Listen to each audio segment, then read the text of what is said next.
안녕하세요.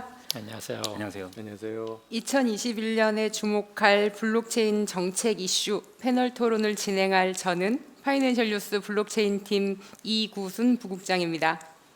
큐시트에는요 좌장이라고 적어줬는데 제가 좌장까지는 참아 못할 것 같아서 살짝 바꿨습니다. 오늘 패널 토론 같이 해주실 분은 법무법인 광장의 윤종수 변호사님, 네, 안녕하세요. 컴벌랜드의 홍준기 대표님, 안녕하십니까. 두나무의 임지훈 전략 담당 이사님, 안녕하세요. 감사합니다. 같이 패널 토론하게 돼서 정말 영광입니다. 2021년은 제가 기사를 쓰면서 보면 한국의 블록체인 디지털 자산 산업에서 정책 환경에 어마어마한 변화가 있는 해일 것 같아요. 그동안 어떤 법에도 명시되어 있지 않던 디지털 자산이라고 하는 법 조항이 특정 금융 정보의 보고 및 이용에 관한 법률, 우리가 보통 줄여서 특금법이라고 부르는데요. 그 법률이 개정되면서 디지털 자산이 규정되기 시작했고요. 내년 3월부터 개정된 법이 시행되면 디지털 자산 사업자들은 신고를 하고 그 신고에 맞춰서 정부 당국에 정보 보고를 해야 하고 이런 의무가 생기는 것 같습니다.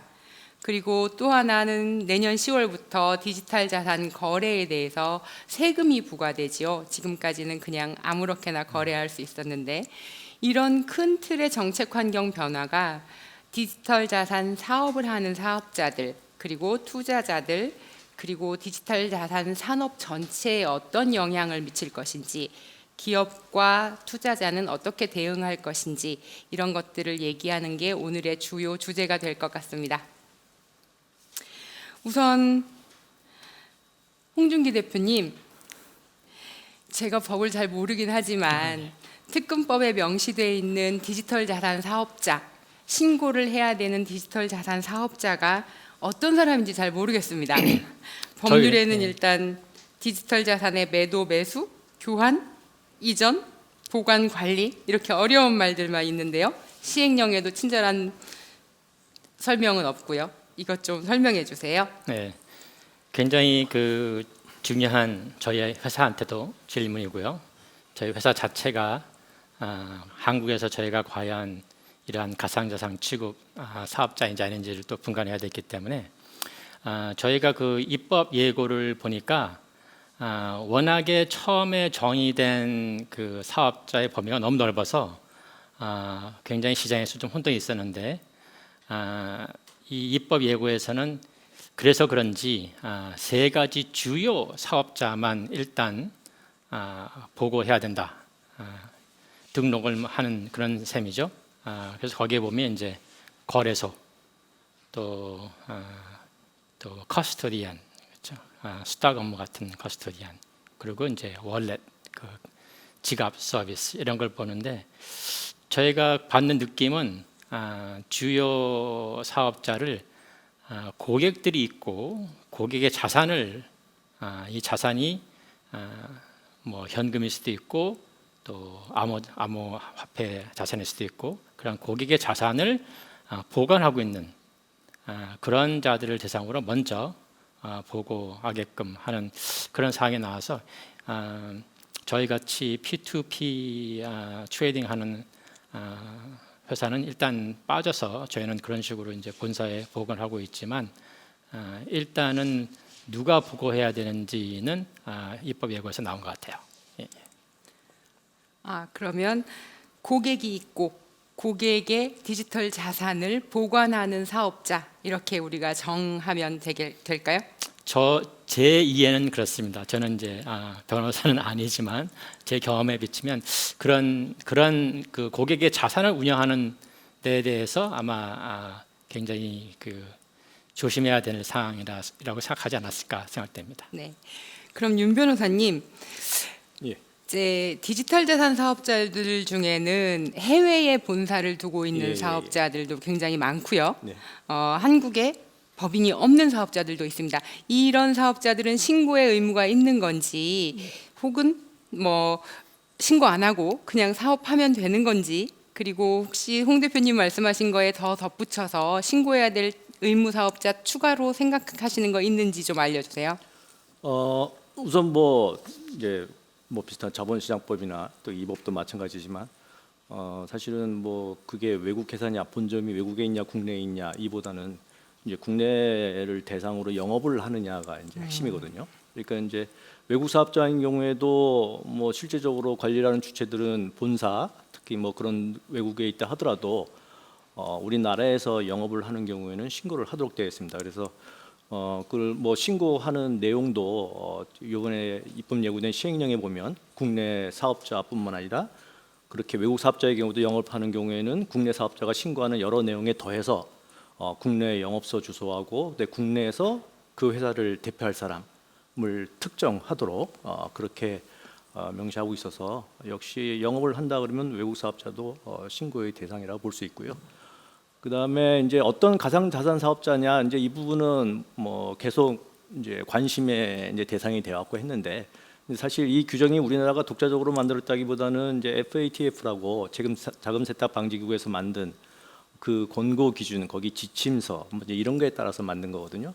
그래서 그 해석이 이제 우리 쪽에도 그대로 내려오는데 뭐 간단하게 말씀드리면 뭐 1응은 포함은 이제 가상자산에 관련 사업 뭐 매매 중개해서 대부분의 행위가 포함되지만 가령 예를 들어서 어떤 그 부분에 대한 가상자산에 대한 지배권을 갖지 않는 말하자면 그에 대한 키를 뭐 갖거나 그걸 스스로 관리하는 게 아닌 단순한 플랫폼만 제공한다든가 아니면 그냥 하드웨어 뭐 콜드 월렛이나 이런 지갑의 기술적인 서비스만 제공하는 이제 이런 쪽은 이제 빠지는 것으로 이제 되어 있고요. 그리고 뭐 이번에도 이제 시행하면서 아마 그게 앞으로도 계속 좀 달라질 것 같은데 일단은 지금 상정하고 있는 주요 자산 가상자산 사업자라서 거래소, 뭐 보관, 뭐 지갑 서비스 그 중에서도 그 키를 직접 관리해서 지배하는 가상자산을 지배하는 그런 역할을 하는 곳들이 이제 아마 대상으로 될 것으로 보입니다. 네. 그러니까 어차피 이건 금융 서비스이기 때문에 국내 소비자들에게 서비스를 하는 사업자면 본사가 해외에 있거나 국내에 있거나 예. 다 신고를 해라. 예. 네, 알겠습니다. 그래서 뭐 조항에는 그렇게 신고를 안 한 외국 사업자하고 거래를 한 우리 국내 가상자산 사업자는 뭐 영업증진 등의 불이익을 또 받는 규정도 있어서 실질적으로 압박을 하고 있죠. 그렇게. 그렇군요. 윤 변호사님 그에 이어서 계속 좀 여쭤보겠습니다. 이제 디지털 자산 사업자로 내년 3월부터 당장 예, 신고를 해야 될 텐데요. 어떤 절차, 어떤 조건, 뭐 방법들이 있는지 좀 가르쳐 주세요. 뭐 이제 법에서 요구하는 거를 이제 충족을 해서 신고를 해야겠죠. 그래서 지금 이제 이번 입법 예고된 시행령에 보면 뭐 제출해야 될 서류들, 그러니까 신고 양식은 이제 곧 고시에서 나올 거고요. 제출해야 될 뭐 여러 가지 서류들을 이제 정해놨는데 뭐 대부분은 뭐 다 아시겠지만 뭐 여러 가지 뭐 회사의 기본적인 정보들은 뭐 당연히 들어갈 거고요.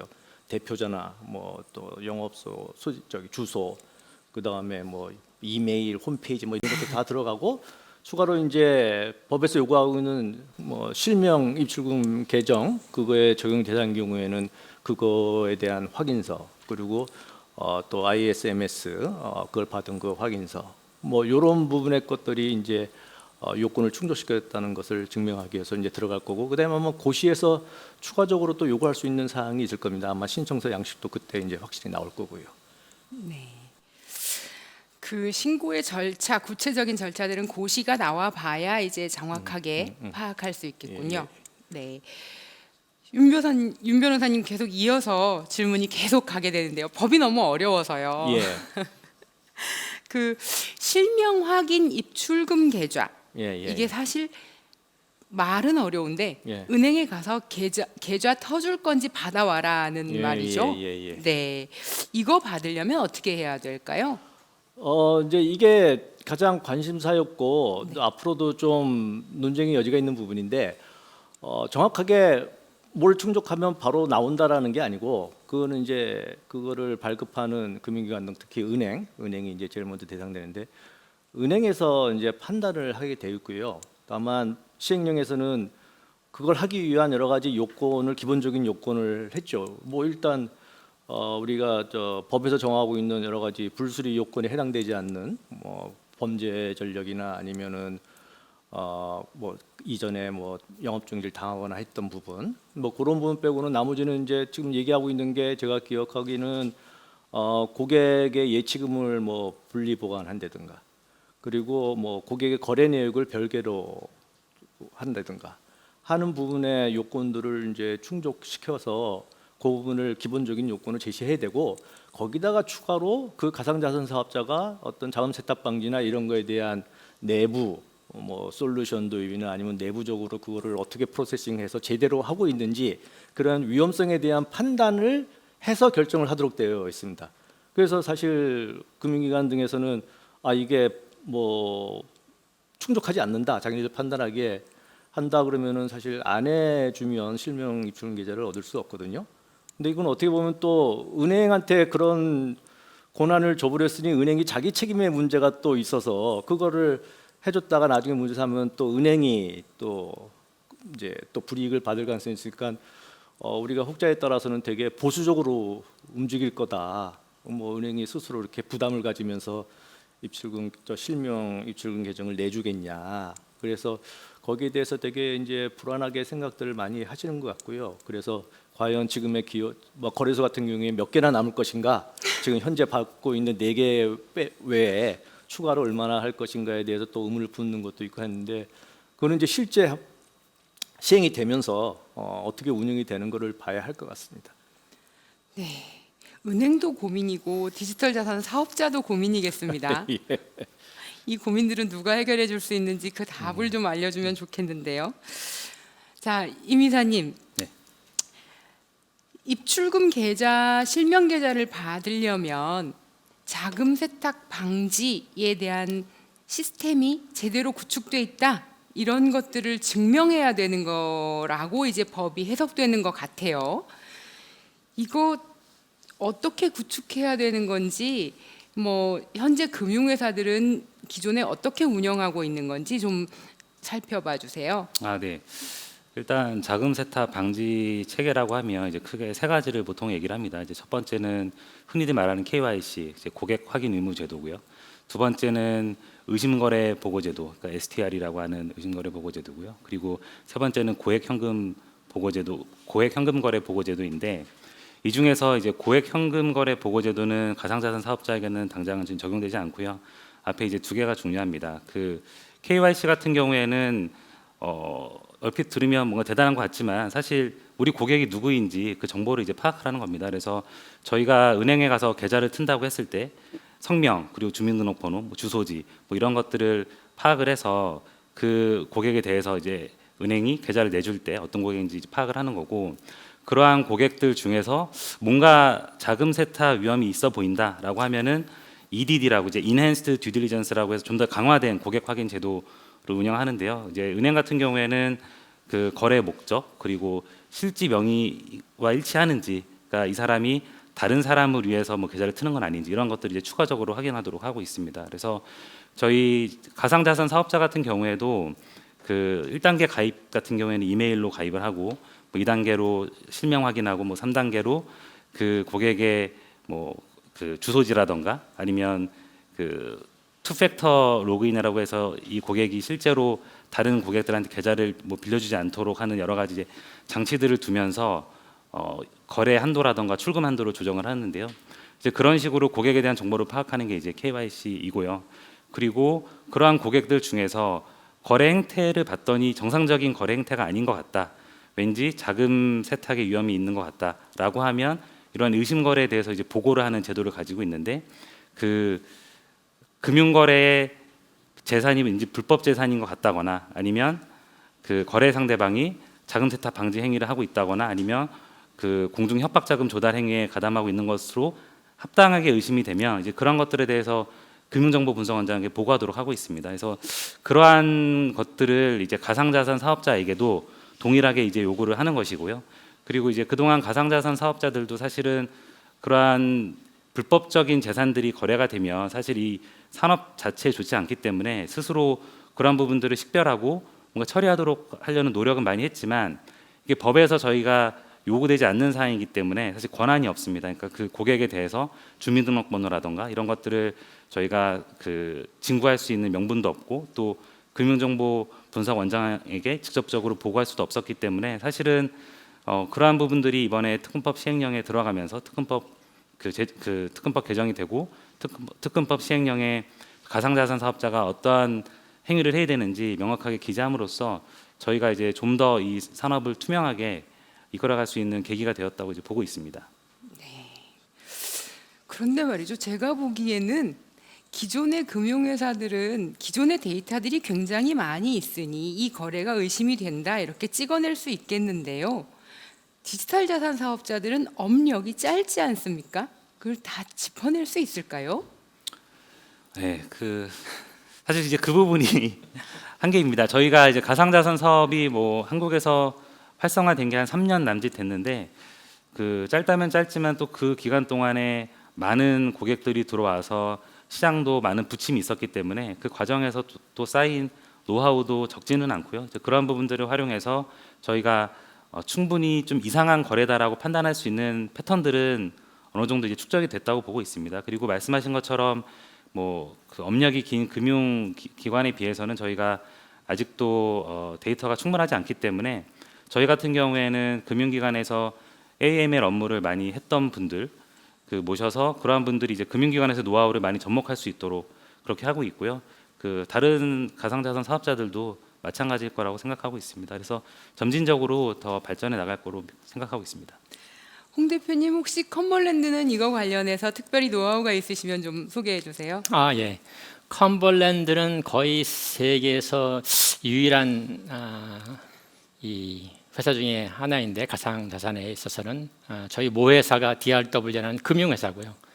그래서 금융회사에 준하는 팔리스를 하고 있고 컴벌랜드가 저를 아시아나 동양 대표로 뽑은 이유도 제가 30년간 정통 금융에 있었던 사람이고 한국에서 UBS 스위스계죠 은행 대표로도 있었고 또 카카오뱅크의 사회이사라도 있었고 그래서 은행에 대해서 굉장히 많이 알고 있기 때문에 저희 회사는 본사도 미국 안에서는 소위 VASP이라고 그러죠. 가상자산 취급 사업소에 대한 정의가 뚜렷하게 있어서 누구는 등록해야 되고 이런 건 아직 없습니다. 연방정부 레벨에서는. 하지만 저희 회사는 이미 저희 본사가 미국의 머니 서비스 비즈니스라고 그러한 금융업에 해당하는 그런 걸로 적용이 받고 있어서 이 VASP에 대한 논리 이미 전서부터 저희 본사는 핀센이라고 미국 규제당국에 이러한 KYC, AML에 대해서 의심 거래 같은 거 보고하고 다 하고 있기 때문에 제 은행업에서의 경험과 비춰보면 거의 비슷한 수준의 그러한 팔리스를 갖고 예를 들면 1년에 한 번씩 전 인증원 상대로 AML에 대한 교육을 하고 또 의심 거래 같은 거를 보고를 하고 이런 걸 하고 있기 때문에 한국에서도 저희가 P2P를 하기 때문에 이번에 주요 사업자가 아니라서 등록이나 신고 대상이 아니라고 해도 저희는 본사에 똑같은 팔리스를 할 것으로 지금 생각하고 있습니다. 네, 이미사님. 네. 특검법이 시행이 되면 투자자들은 이제 가상자산 거래를 하기 위해서 업비트나 이런 거래소에 무엇인가 제공해야 되는 게 있나요? 투자자들이 준비해야 될 건 뭐가 있을까요? 네, 일단 첫째로는 그동안 실명 입출금 계좌를 사용하지 않았던 고객들 같은 경우에는 이제 그것이 의무화되기 때문에 실명 입출금 계좌가 연동된 거래소에서 이제 회원 가입을 하고 그 계좌를 트시는 게 거래를 위한 이제 가장 첫 번째 단계가 될 것이고요. 그리고 아까 말씀드렸던 것처럼 자금 세탁 방지를 위해서 고객들에게 이제 저희가 더 많은 정보를 요구하게 될 것입니다. 그래서 성명, 주민등록번호 이런 것들에 대해서 요구를 할 것이기 때문에 그러한 부분들에 대해서 정보 제공을 하는 것, 이제 그 정도가 투자자 입장에서 해야 될 업무이고요. 아마 상당 부분은 가상자산 사업자가 이제 노력해서 새로운 시스템을 구축하고 운영을 해야 되는 것이고 투자자는 계좌 개설하는 것 외에는 특별하게 부담이 되는 사항은 없을 걸로 생각하고 있습니다. 그렇군요. 그냥 투자자들은 예전에 하던 대로 하면 되는 거군요. 네. 네. 그런데 윤 변호사님, 예. 시중에 떠도는 소문이나 뉴스 기사들을 이렇게 보면 내년에 가상자산 사업자로 신고를 하지 못하고 폐업을 하거나 미신고 상태로 영업을 하게 되는 이런 거래소나 뭐 이런 가상자산 사업자들이 있을 거라고 그래요. 이런 곳들을 이용하다가 투자자 피해가 생길 수도 있다, 이런 예, 예. 걱정들이 꽤 있는데요. 투자자들이 입을 수 있는 피해 유형에는 어떤 게 있을까요? 뭐 사실 지금의 우리가 어떤 규제 체제가 없었던 상황에서 뭐 거래소를 비롯해서 가상자산 관련 사업이 어떤 특별한 요건 없이들 이제 영업을 할 수 있었으니까 되게 많은 기업들이 참여를 했었죠. 그리고 또 어떻게 보면 규모나 어떤 수준의 정도가 또 천차만별이고요. 이제 그런 상태에서 이 특근법이 들어오면서 뭐 사실 특근법은 정부에서도 얘기하지만 이게 뭐 아직도 그런 얘기를 하죠. 가상자산 산업을 인정한 건 아니다, 제도권을 편입한 건 아니다라는 걸 달고서 이제 얘기를 하는데, 이제 저희가 문제는 우리가 이 가상자산 산업과 관련해서 두 가지 문제 포인트를 봐야 되는데, 하나는 이런 이제 자금 세탁과 관련된 문제, 이거는 이제 특근법에서 해결을 하려고 이번에 했던 거고요. 그래서 어떻게 보면 뭐 제도한 건 아니라고 말하지만 실적으로 그 부분에 한해서 제도화가 된 거죠, 사실은.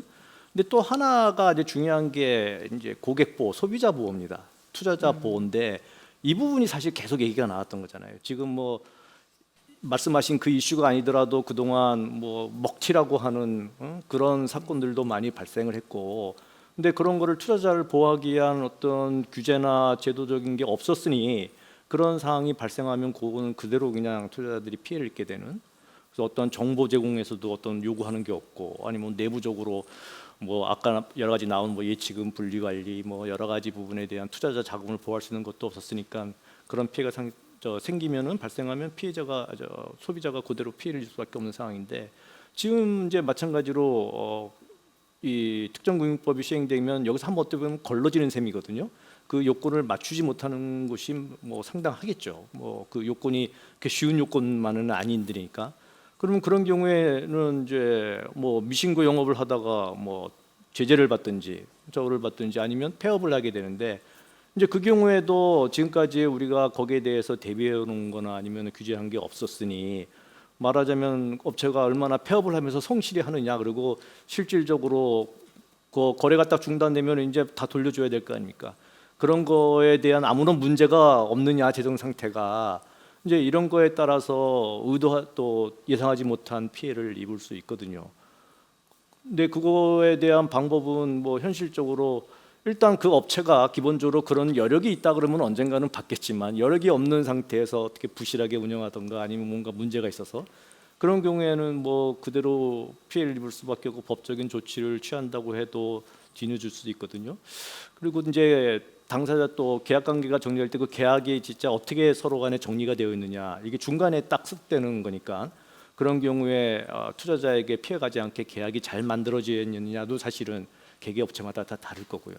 그러니까 뭐 지금 상황에서는 뭐 뾰족한 방법은 없고, 그냥 투자자가 봐서 이거 도저히 앞으로 가망 없고 여기는 좀 하다 싶으면 빨리 지금의 상황에서 정리를 하거나 아니면 자신의 계약 관계를 한번 좀 검토를 해봐서 뭐가 문제가 없는지 확인을 할 수밖에 없고 대비를 할 수밖에 없는 그런 상황 같습니다. 그래서 저희도 법률가 입장에서도 계속 이 특근법 문제뿐만 아니라 그런 투자자 보호, 소비자 보호라는 측면에서의 어떤 업법이라든가 이런 것도 사실 고민을 해야 되는 상황인데, 그건 그냥 내버려둔 상태로 왔으니 저도 좀 걱정되는 바이죠.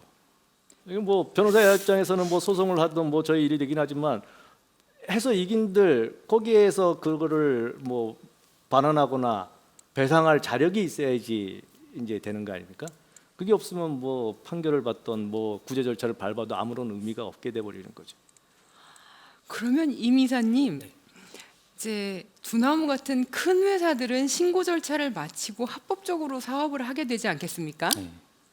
이렇게 합법적으로 신고를 마친 회사다, 이런 것들을 소비자가 좀 알 수 있는 그런 거라도 업체 차원에서라도 뭔가 좀 제공해 줄 수 없을까요? 그래서 그 특근법 시행령에 보면 금융정보분석원장이 그 신고한 가상사업자에 대해서 홈페이지 등을 통해서 게시할 수 있도록 되어 있고요. 그래서 그러한 부분들을 적극적으로 소비자들이 투자자들이 알고 파악할 수 있도록 정보 제공을 해야 될 것으로 생각이 되고요. 또 그러한 신고되어서 그 게시되어 있는 사업자가 아닌 경우에는 아까 변호사님 말씀하신 것처럼 그 투자자들이 어차피 알아서 그 이용을 안 할 것이기 때문에 그 신고되고 있는 사항들을 중간에 접수되고 신고 그 가상자산 사업자로서 등록이 되어 있는 업체들에 대해서는 정보가 최대한 투명하게 잘 전달될 수 있도록 하는 것이 중요할 것으로 생각하고 있습니다.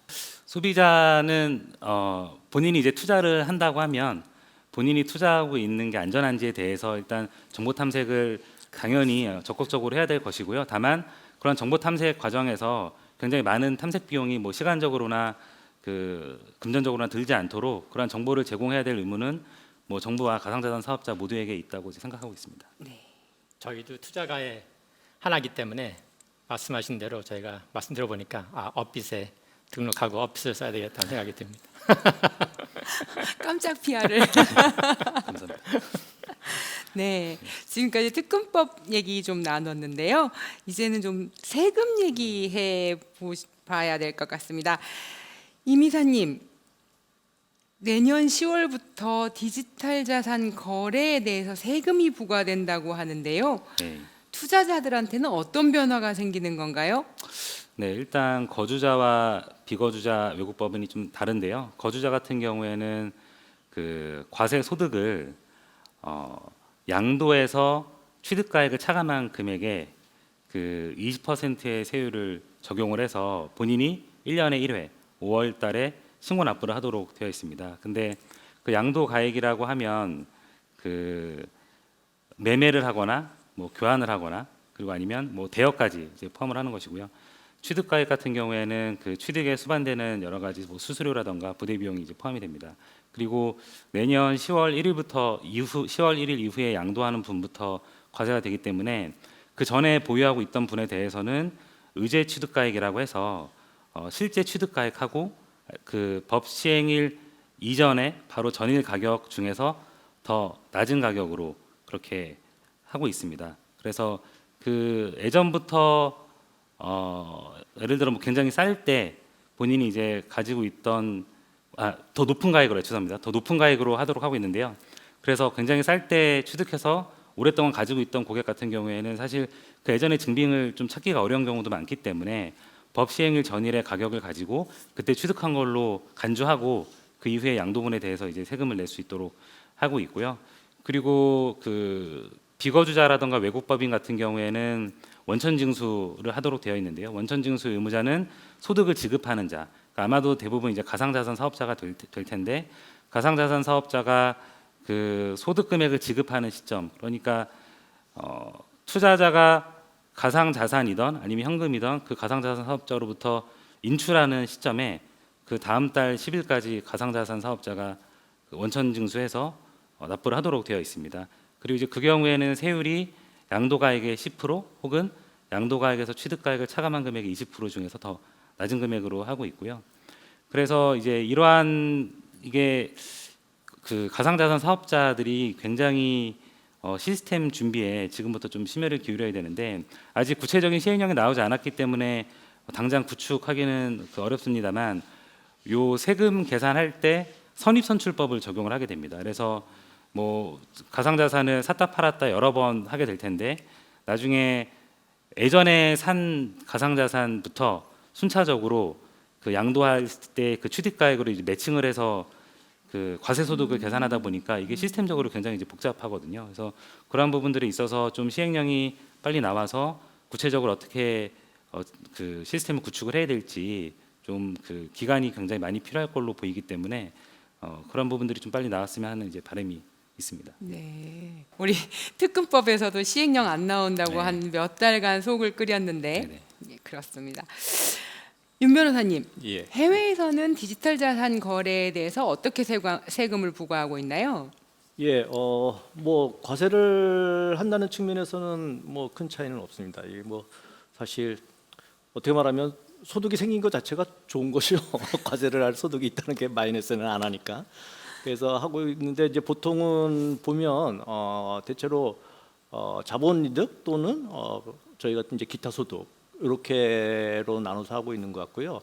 뭐 영국, 프랑스는 제가 기억하기에는 이제 자본이득으로 부과를 하고, 그 다음에 일본은 잡소득이라서 우리나라 기타 소득 비슷한 걸로 이제 부과를 하고, 독일도 이제 기타 소득 부과하고, 미국 같은 경우에는 뭐 1년 안에 벌어진 거냐, 1년 넘은 거냐에 따라서 1년 안은 그냥 기타 소득, 1년 넘은 거는 자본이득에 대한 소득으로 이제 과세를 하는 것 같고요. 보통 기타 소득으로 하면 분리과세를 하는 것 같습니다. 자본소득으로 하면 종합과세를 하는데, 근데 우리는 지금 분리과세를 지금 하고 있는 거고요. 그리고 가장 이제 좀 예민한 부분이 세율이죠, 세율. 근데 우리는 이제 20%인데 뭐 20%가 많다 뭐 이렇게 좀 얘기하기는 뭐 힘든 것 같아요. 다른 나라를 보면 특히 일본은 15%에서도 뭐 55%까지 이게 되게 폭이 크더라고요. 이게 소득액에 따라서 뭐 아마 55%는 한 4천만 엔 이상 이제 소득금 엄청난 소득인데 거기는 그렇게 세율이 되게 누진처럼 높아지는 경우가 있고, 또 다른 쪽도 크게 뭐 10대에서 20대 요 범위인 것 같아요. 30대 그리고 때에 따라서 정확한 규정은 모르지만 좀 더 많이 부과하는 경우는 있고요. 그런데 아마 국내 투자자들이 조금 불만을 갖는 건 아마 공제액이 250만 원이어서 뭐 주식과 비교했을 때 되게 낮다라는 쪽에 좀 불만이 있으신 것 같은데, 아무튼 뭐 다른 나라도 대부분 그렇게 기타 소득이나 자본소득으로 부과를 하고 있는 것으로 보입니다. 세율이 굉장히 높은 것 같지 않습니까? 주식 투자에 대한 세율보다도 훨씬 높아서 전 세계적으로 디지털 자산 투자에 더 많은 세금을 부과한다, 이런 인상이 좀 있습니다. 좀 그런 것 같아요. 이게 뭐 주식은 뭐 일종의 약간 정당성 같은 걸 얘기를 하죠. 그게 뭐 수도 없지만 그게 어떻게 말하면은 기업에 투자가 되고 기업이 어떻게 그걸로 뭐 또 전체적인 사회에 불을 일으킨다는 그런 이제 정당성을 얘기를 하면, 뭐 가상 자산도 사실 뭐 종국적으로는 여러 가지 정당성을 얘기할 수도 있겠지만, 지금 뭐 아직 이 산업이 성숙화되지 않고 그거에 진짜 가상자산을 이용한 여러 가지 눈에 보이는 이런 산업들과 비즈니스 모델가 이렇게 많지 않은 상황에서는 이제 그런 쪽의 어떤 정당성의 측면에서는 좀 설득력이 떨어질 수는 있겠죠. 근데 아마 이렇게 또 가상자산 투자하시는 분들은 주식 투자도 하시는 분 많으실 것 같은데, 그렇게 비교해 보면 조금 뭐 불만도 있으실 것 같아요. 네. 홍 대표님, 혹시 업비트는 아까 시행령이 나와 봐야 이제 과세에 따른 시스템을 구축할 수 있다 이렇게 말씀하셨는데, 컨버랜드는 어떻게 하고 계신가요? 저희는 훨씬 간단한 것 같아요. 왜냐하면 아까도 말씀드렸지만 저희가 미국에서도 가상 자산 취급 업소가 아니기 때문에 거기에 준하는 KYC나 AML 팔리시 같은 거는 하고 있지만, 그래서 그리고 저희는 고객이라는 개념이 없습니다. 저희는 투자가이고 또 P2P로 상대방과 1대1로 거래를 하기 때문에 거래의 상대방은 있지만 저희 고객은 아닙니다. 그렇기 때문에 그 상대방에 대한 세금에 대해서 저희가 예를 들면 원천 징수를 할 수 있는 의무도 없고 권리도 없고 이러한 회사고요. 하지만 상대방의 편의를 위해서 저희가 그러한 거래 내역이나 이런 걸 상세히 잘 보고를 해주죠. 그래서 그쪽이 원하면 자기네들이 어느 주리스딕션에 있는지 간에 일단 거래 내역이 제일 중요하니까 세금을 계산하려면 저희는 글로벌한 상대방들이 다 있기 때문에, 그래서 그런 편의를 위해서 뭐 한 달에 한 번이라든지 아니면 이제 1년씩 끊어서 거래 내역 같은 거를 상세하게 알려주는 그러한 보고를 하고 있죠. 윤 변호사님, 예. 세금 얘기 나오면 누구나 그거 물어보죠. 절세 팁 같은 거 있을까요? 이제 그런 얘기를 하죠. 그럼 뭐 국내에서 거래 안 하고 해외 나가서 해야겠다. 그런데 해외에서 거래를 해도 마찬가지로 대상은 되거든요. 그런데 이제 과세당국이 파악하기가 뭐 쉽지 않은 부분이 있겠지만, 만약에 그게 파악이 되면은 이제 가산세가 세금을 안 내보냈을 때, 그다음에 그 가액이나 이런 걸 스스로 다 입증을 지금 해야 되는데, 말씀하신 대로 그걸 계산하기 1년치를 총 계산해서 해야 되기 때문에 그거를 개인이 자기가 거래한 걸 다 계산해서 한다는 건 힘들고 결국은 거래소에서 제공하는 시스템을 이용해서 우리가 홈택스에서 이렇게 하듯이 할 수밖에 없거든요. 그래서 뭐 제가 생각하기엔 뭐 저도 깊게 생각을 안 해봐서 뭐 절세를 할 수 있는 방법이 뭔지는 아직 명확히 떨어지진 않고 일단은 그나마 시스템을 잘 만들어 주시고 시스템을 잘 활용해서 좀 편리하게 세금을 납부하는 뭐 그 정도만 지금은 저는 생각이 나는 것 같습니다. 네, 그러면 마지막으로 왼쪽에 계신 홍 대표님부터 이렇게 디지털 자산 사업 환경이 급변하고 있는 상황에서 디지털 자산 사업을 하려고 하는 사업자들에게 한마디 조언 한마디씩 해주시죠. 네, 아무래도 디지털 자산 사업 중에서 제 관점은 사실 금융 관점이니까 금융에 관계된 사업을 하시는 분들한테 조언을 드리는 것은 기술적인 면 물론 굉장히 블록체인 베이스이기 때문에 중요하지만 기존의 금융 쪽의 법을 이해하고 거기에 어떤 정신이 들어있는가 그걸 이해하는 게 아주 중요할 것 같아요. 그래서 새로운 이러한 자산 사업을 할 때 충분한 이 엔지니어링 측면과 기술 측면과 이런 거 외에도 기존의 금융법에 대한 이해와 또 많은 변호사님 등을 통해서 그러한 금융법에 대한 이해도를 높이는 게 중요하다고 생각합니다.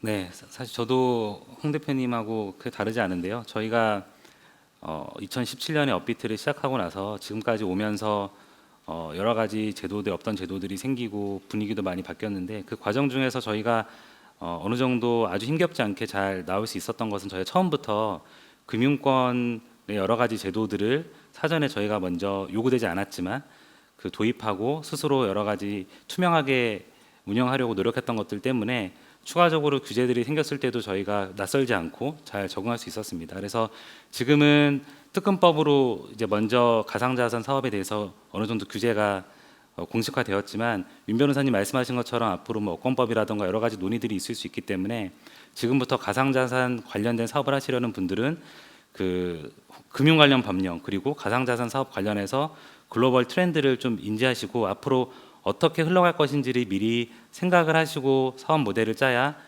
런칭하시고 나서 갑자기 변화된 환경에 당황하지 않으실 수 있을 것 같습니다. 예, 같은 맥락인데요. 이제 이런 뭐 특정 금융법도 나오고 또 아까 말씀드린 대로 제가 뭐 투자자 보호를 위한 또 업권법 같은 또 뭐가 필요하다 그러면 이제 많이들 또 얘기하잖아요. 이 규제 때문에 사업을 하기가 힘들다. 뭐 또 규제가 나오는 거냐 하지만 또 한편은 규제가 갖는 의미는 물론 과도한 규제나 불합리한 규제는 문제죠. 그렇지만 규제가 갖는 또 하나의 의미는 이게 이제 시장의 신뢰나 이제 이런 부분을 얻기 위한 어떤 기초적인 부분이거든요. 그래서 오히려 뭐 많은 사업자분께서는 규제가 필요하다고 생각하시는 분들은 많을 거예요. 규제가 있고 거기에 투자자가 보호되고 그럼으로써 시장의 신뢰가 얻고 그런 다음에 우리가 이제 맨날 얘기하는 정부의 이 가상자산에 대한 불신, 이 불신이 없어질 수 있는 환경이 만들어지는 게 사실은 필요한 부분이어서 지금 특정금융법도 규제가 들어왔고 또 앞으로 이 규제가 어떻게 움직일지 모르겠지만 물론 불합리한 규제에 대해서는 계속 논의가 있어야 되겠지만 그런 규제 부분은 어떻게 보면 좀 더 확장된 사업을 할 수 있는 여건으로 생각을 하시고 좀 더 적극적으로 공부하시고 적극적으로 대처를 하시는 게 좋을 거라고 생각을 합니다. 네, 오늘 좋은 말씀 감사합니다. 감사합니다. 감사합니다. 고맙습니다.